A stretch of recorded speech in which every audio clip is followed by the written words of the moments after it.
Yan, nakakita ako sa Lulu. Try natin. 20 reals yata ito bawat isa. Hindi siya galing Dubai, pero galing siyang Jordan.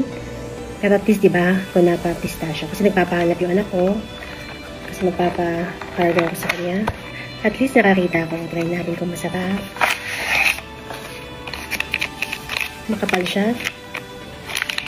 Sana lang masarap. Tignan natin. Excited ako. Nakatikim na ako syempre yung gawa ko. Pero ito ko yun. Masarap. Sure.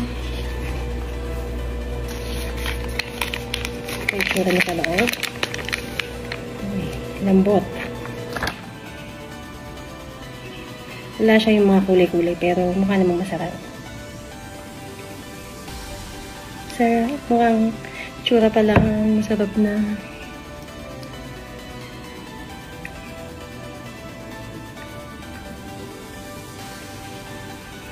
Kita niyo yan?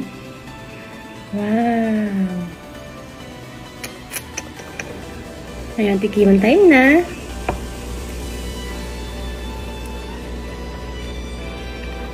Crunchy. Siyempre yung kunapa yan. Furnish, sarap ha.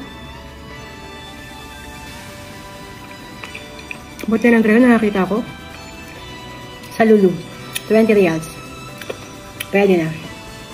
Pasok na pasok. Sarap. Kaya sana nag-crave dyan. O naghahanap ng Dubai chocolate o kunafa pistachio. Huwag na pumunta ng Dubai. Meron sa Lulu yung mga nito sa Riyadh. 20 reals lang siya. Ito po siya. Yun lang. Bye!